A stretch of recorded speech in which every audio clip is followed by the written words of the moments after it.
Alors, bonjour à tous. Je vous fais cette présentation qui sont des réflexions sur l'étude des capacités de traction des équidés. L'objectif, c'est évidemment la bientraitance des animaux et nous permettre de mieux connaître en fait les efforts que font nos animaux pour organiser nos chantiers sur le nombre d'équidés, sur les temps de travail, les temps de pause, et puis aussi, je l'espère, d'avoir des arguments solides et opposables quand on nous attaque sur le travail de nos animaux. Alors, le titre de la conférence, ton cheval, il peut tirer combien? Point d'interrogation. C'est souvent une question qu'on me pose quand je fais des démonstrations. Et la réponse, on va le voir, est pas très simple. Et souvent, je pense que quand on pose la question, on s'intéresse à la puissance maximum que peut développer un animal. Et c'est la puissance qu'on va trouver dans des épreuves de pooling, par exemple, aux États-Unis. Alors, je vous montrerai tout à l'heure une petite vidéo sur le pooling. Donc, il y a plusieurs types de pooling. Soit on tire un traîneau qu'on va charger de plus en plus jusqu'à des poids assez considérables. Soit on a aussi des poolings avec des camions dynamométriques. Donc, les chevaux tirent le camion et on va pouvoir voir là exactement quel est l'effort au crochet. Donc, c'est plus intéressant pour nous de voir des démos de camions dynamométriques parce que là, on sait exactement quelle est la traction exercée par les animaux et vous allez voir qu'elle est assez considérable. Et donc, la réponse à une question comme ça, quelle est la puissance maximum? Eh bien, forcément, c'est le cheval qui est un animal de fuite peut libérer énormément d'énergie dans un temps très court. Son système physiologique est fait pour ça. Et je vais vous montrer donc la vidéo de pooling. Voilà, donc là, on a un camion dynamométrique. Le camion, il est à 3800 livres. C'est-à-dire, voilà. Donc, on va peut-être le revoir une fois. Hop là. Donc 3800 livres, ça fait 1720 kg. Donc la force au crochet, 1720 kg. Là, pour 2 chevaux, on est à 860 kg par chevaux d'effort. Et on verra que c'est absolument considérable et que c'est pas du tout notre façon de voir les choses, évidemment. Alors nous, notre façon de voir les choses, ce qui nous intéresse, en fait, c'est pas des efforts comme ça considérables, c'est plutôt des efforts continus et une charge acceptable. Et quelle est cette charge acceptable qu'on va pouvoir utiliser pendant un temps long? Donc, on n'a pas, nous, les efforts exceptionnels ne nous intéressent pas, les coups de collier encore moins, les efforts intenses d'un jour encore moins. Nous, ce qui nous intéresse, c'est l'effort raisonnable et l'effort reproductible, c'est-à-dire que l'animal va pouvoir le lendemain recommencer à faire le même effort, et tout ça en gardant une santé correcte, être en un bon état sanitaire. Et pour prendre une petite analogie sportive, ce qui nous intéresse, c'est pas le sprinter, évidemment, c'est même pas le coureur de fond, mais c'est plutôt un randonneur qui ferait un chemin de Compostelle sur plusieurs mois, et donc tous les jours, il va refaire son déplacement, et il doit être dans le même état que la veille, et pour ça, ça doit durer. D'accord. Donc c'est ça, notre sujet, c'est une charge acceptable sur un temps continu. Alors, avant de continuer, je vais juste vous faire des petits rappels de notions de physique. Redéfinir 3 choses. Donc, la force, c'est une masse par la constante de l'attraction terrestre, 9,81. Donc, la force est en newton, la masse en kilos. Le travail, c'est une force qui se déplace. Et si ce déplacement, sur une certaine distance, si ce déplacement est parallèle à la force, ben on fait simplement force par distance. Et si on a un angle entre l'effort, la force et le déplacement, on va intégrer l'angle, le cosinus de l'angle que forme ce déplacement. Mais on va le revoir un petit peu plus loin. Et puis, troisième notion, la puissance. La puissance, c'est un travail pendant un certain temps. Et comme le travail, c'est une force par une distance, la puissance, une force par une distance par le temps, et ben on peut dire que la puissance, en fait, c'est une force par une vitesse. Alors, pourquoi ça nous intéresse de définir la puissance comme une force par une vitesse? C'est parce que la force est facile à mesurer et la vitesse, c'est aussi facile à mesurer. Donc, c'est 2 notions qu'on va pouvoir mesurer aisément avec nos chevaux, et donc on va pouvoir directement connaître la puissance développée par l'animal. Alors, petit rappel historique, James Watt, dans les années 1800, avait défini le cheval vapeur pour comparer les machines à vapeur en fait avec les chevaux, hein, pour pouvoir vendre des machines à vapeur. Et donc, il l'avait défini ainsi, dans un puits, hein, il mettait une charge de 75 kg et il faisait tirer cette charge par un cheval à une vitesse de 1 mètre par seconde. C'est-à-dire chaque seconde, la charge montait de 1 mètre dans le puits. Et donc, vous voyez que si on a puissance égale force par vitesse, on a la puissance qui est égale à la force, c'est-à-dire 75 kg, multiplié par 9,81, hein, pour avoir des newtons, et multiplié par la vitesse, qui ici était 1 mètre seconde. Et donc, ça nous fait 735 watts. Donc, ça, c'est quand même on va dire une puissance, une notion intéressante à garder, parce que effectivement, c'est assez proche de la réalité. Et un cheval peut faire 735 watts en continu dans une journée. Petit exemple pour comprendre. Là, on avait fait une mesure qu'on avait fait avec un Canadien, avec un cheval qui avançait à 1 mètre seconde. L'angle de sa traction était de 15 degrés et on voit là sur l'afficheur à gauche, en bas, là on a 73 kg de force. Donc, la force 73 kg par 9,80, ça nous fait 716 newtons. L'angle 15 degrés, un cosinus de 0,96 et la vitesse 1 mètre seconde. Et le total, ça nous fait 687 watts.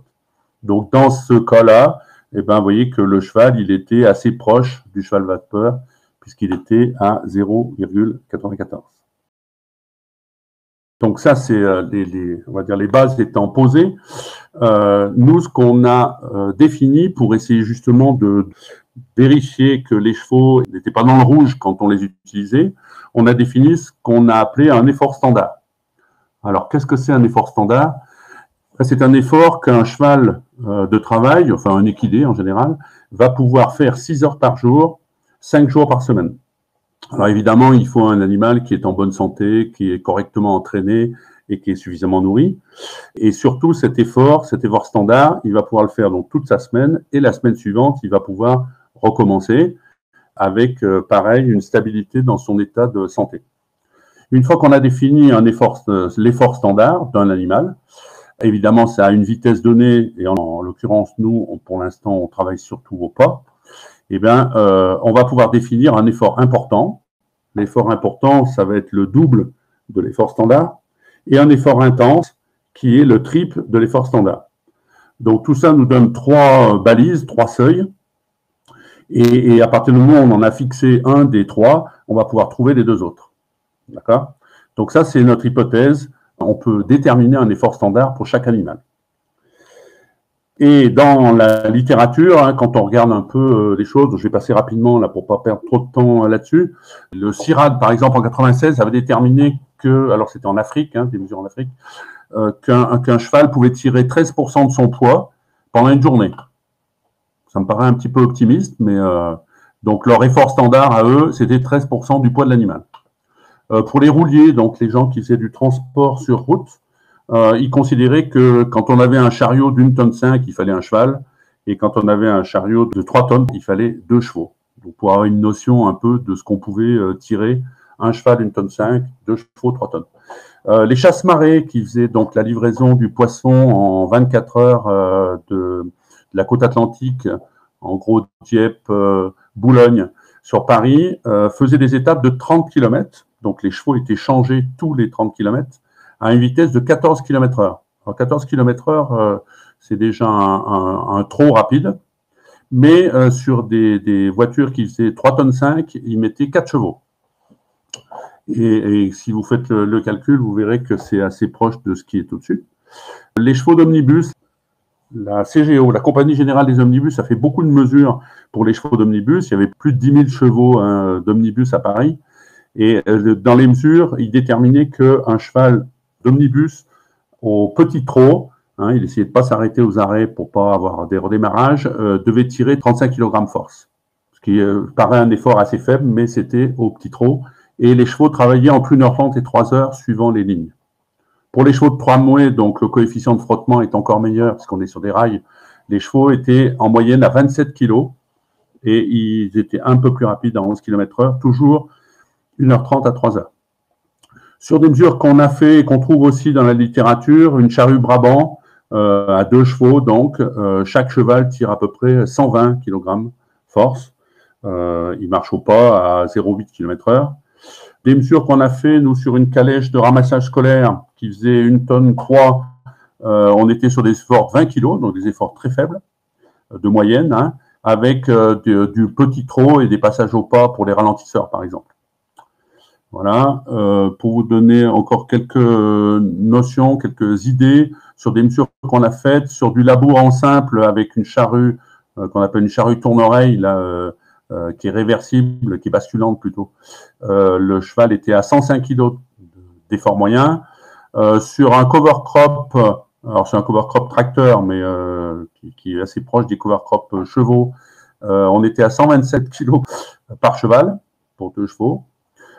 Sur du butage-binage, on a fait beaucoup de mesures. Là, au potager de Gaïa, on était sur des moyennes en butage-binage de 97 kg par cheval, évidemment. Et puis, un décabinage, donc c'est un intermédiaire entre le décavaillonnage et le binage, un décavaillonnage léger, on va dire. On était à 58 kg. Voilà, pour avoir un peu des notions d'effort. Et qui vont nous permettre d'essayer d'avancer justement sur notre effort standard. Alors, autre chose qu'on trouve toujours dans la littérature sur la puissance théorique qu'on peut trouver, donc on va dire c'est une puissance potentielle, hein, la capacité de traction potentielle, et donc on trouve dans la littérature une formule qui est la force donc potentielle d'un équidé est égal à un coefficient multiplié par C2 sur H, C2 étant le tour de poitrine au carré et la hauteur au garrot. Et donc, on trouve en particulier dans un document très intéressant qui s'appelle l'emploi rationnel du cheval de trait, qui est de 1959, on trouve ce tableau-là. Et donc, vous avez des vitesses hein, qui sont à gauche, pas de travail, pas libre, etc., qui sont données au milieu en mètres par seconde. Et puis, vous avez les formules. Donc, la formule est variable, varie en fonction de la vitesse. Et puis, vous avez à droite des efforts qui sont donnés. Donc, voilà le même tableau. Alors, les critiques que j'ai à faire sur ce tableau, c'est d'une part, les vitesses qui sont données, 1,2 et 1,6 au centre à application, sont des vitesses qui sont, pour moi, très rapides par rapport à ce qu'on a pu mesurer en travail du sol en particulier. En travail du sol, en maraîchage ou en labour, on est plutôt entre 0,8 et 1 mètre seconde. Et on va être sur des vitesses jusqu'à 1,3, 1,4 quand on fait du roulage ou de l'épandage de fumier. Donc un déplacement travail du sol rapide. Voilà, mais on n'est jamais à 1,6. 1,6, c'est 5,76 km/h. C'est un pas qui me semble vraiment très, très rapide. Ça, c'est la première remarque. La deuxième remarque, c'est que leur effort potentiel ou capacité de traction potentielle varie du simple au double entre un pas de travail et un pas libre, ce qui me paraît là non plus pas très cohérent. Alors, nous, dans les faits, on a la formule 30 par C2 sur H qui nous semble la plus proche, en tout cas dans les mesures qu'on a fait sur la traction au pas. Et on s'est amusé à mesurer. On a trois chevaux là, qui sont des chevaux qu'on utilise. Et on peut voir des différences qui sont assez importantes entre les 3 chevaux. Donc Ruby, là, il est à 86,7 kg force. Eden, qui est une percheronne, à 82. Et Aramis, qui est aussi un comtois comme Ruby, à 77,8. Donc ça, on est d'accord que c'est des capacités de traction potentielles, mais qui ne veulent pas dire forcément que les animaux le font, parce qu'on va voir que le caractère entre en jeu. Alors, ensuite, on a été obligé, donc toujours pour essayer de déterminer cette fameux effort standard, on a fabriqué, on va dire, des appareils de mesure. Donc, je vais vous passer rapidement les 3 appareils. Donc, on a le Data Fisher, qui est le plus ancien, qui date de 2016, qui est formé de 2 capteurs, un sur chaque épaule, et un enregistreur. Vous avez le Datapalo, donc qui est un seul capteur, mais qui est monté sur un palonnier, avec là aussi un enregistreur.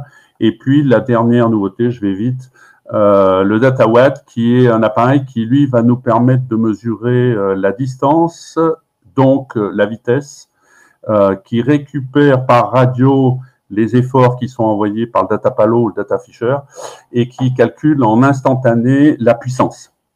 Et donc, c'est un côté intéressant. Jusqu'à présent, on mesurait que les efforts, c'est-à-dire la force. Et là, maintenant, comme on intègre la vitesse, on a une mesure de la puissance instantanée. Voilà, donc quel est l'intérêt de fabriquer ses propres matériels? Et forcément, on va maîtriser les données qu'on enregistre. On a du matériel qui est adapté à nos besoins. Et puis, puisqu'on est favorable, disons, à l'autoconstruction et à l'open source, et bien évidemment, ça nous permet de diffuser nos recherches.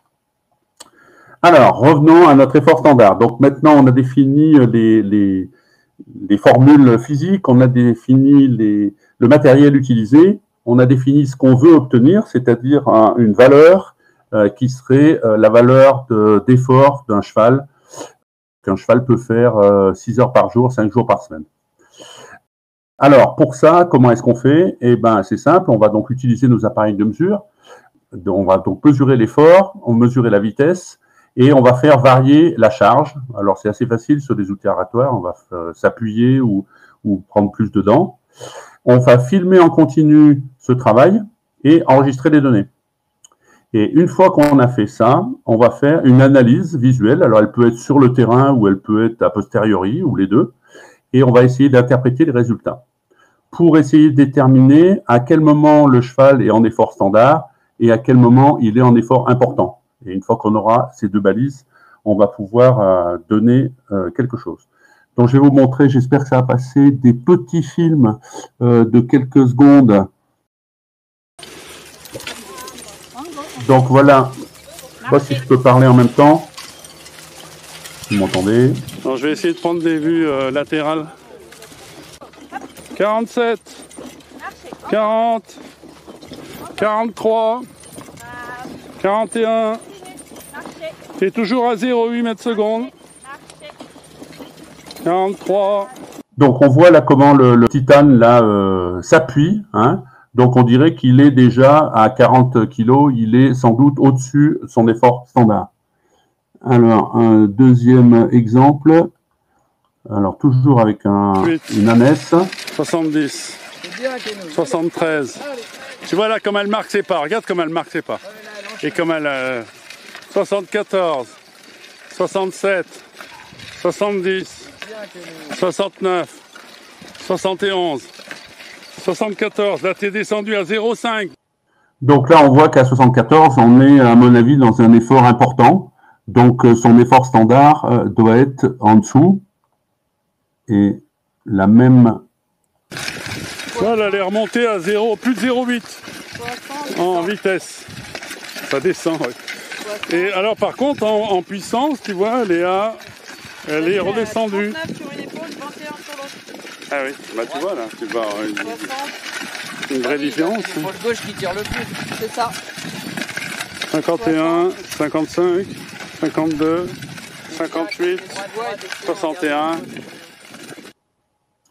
Donc là on voit qu'en ayant perdu 15 kilos, et ben l'ânesse se trouve bien mieux. Donc, sans doute que son effort standard va être encore un peu en dessous. Hein, là, elle force vraiment. Mais on va être, à mon avis, autour de 40 kg, 45 kg d'effort standard. Moi, j'essaye de le faire. 43, 44. C'est super régulier. Voilà. 40, 43. Oh, donc ouais, là, on est... Voilà, c'est cool. Marchez.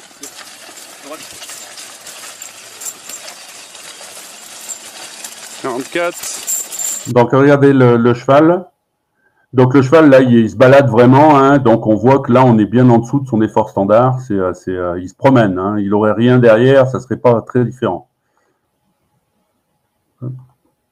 Balise 2, retour avec l'angle maximum. 102, 113, 104. T'as pas augmenté beaucoup. 104, 107, 105. 123, ah là il y a un peu de 131, 121, tu appuies non? 124, 111, 108, 111, 108. Donc là, on voit que le cheval s'appuie, il est quand même moins libre, on va dire, que tout à l'heure, mais il n'est pas dans un effort important, mais je pense qu'il est au-dessus de son effort standard. Hein, il s'appuie quand même, on sent qu'il marque les pas. La suivante. 296, 298, 294, 267, ils ont accéléré, moi je pense. Hein. 282, 276, 281, 306, 316, 306. Oui, non, mais tu vois bien, ils ont accéléré là. On peut l'arrêter.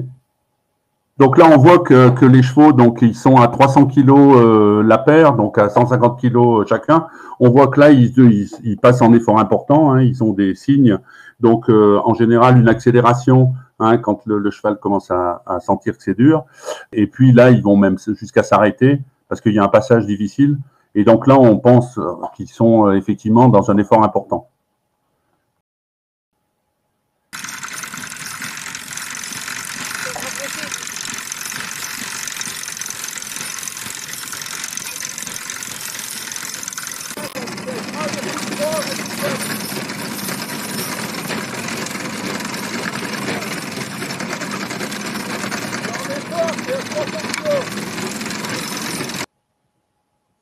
Donc là, on est aussi à 300 kg hein, sur une vitesse qui est peut-être un peu plus importante. Je crois qu'elle est 1,3 mètres secondes. Donc là, on voit que les chevaux ont baissé en termes de dos, donc ils sont dans un effort important, qui marque les pas. Donc je pense que là, ils sont à 150 kg chacun. Ils sont dans l'effort important. Et puis, la dernière. Non, il n'y en a pas d'autres. 64. 55, 76, 57, 27, 47, 51, 68, 51, 49, 62, 63, 53. Donc là, il s'agit d'une expérimentation qu'on avait fait avec un manège hein, pour tirer une charrue dans une pente très forte en vigne. Donc voilà, le mouvement est pas très régulier. Hein, il s'agit d'un tout jeune cheval. Il est autour de 60 kilos là. C'est intéressant de voir la différence avec la vidéo suivante. Merci. 96. Donc c'est le même travail, mais là en direct. Michel. 113. 124. 127. 143. Tout petit lutin. L'autre.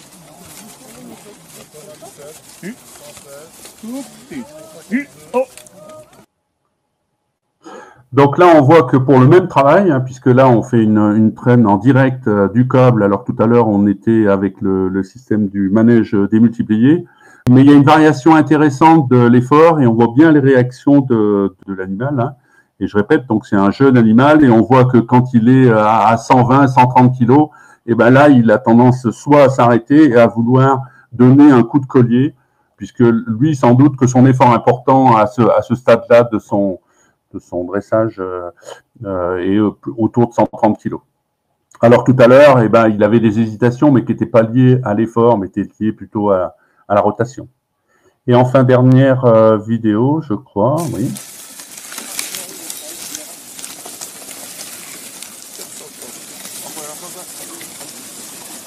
On est à 210 de moyenne. Et 430 de maxi. Et 430 de maxi.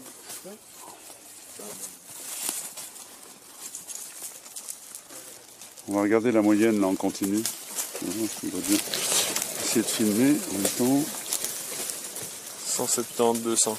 235, 252, 254, 253, 272, 198, 230, 260, 213. Et donc on voit là qu'en débardage, hein, très vite, on est sur des efforts très importants, puisque là, en traîne directe, la jument est à 200 kg hein, de moyenne. Alors les à-coups, hein, quand ça monte à 400, en fait c'est l'à-coup dû au démarrage. mais on est sur des efforts qui, pour moi, sont au-delà de l'effort important et vont passer vers l'effort intense.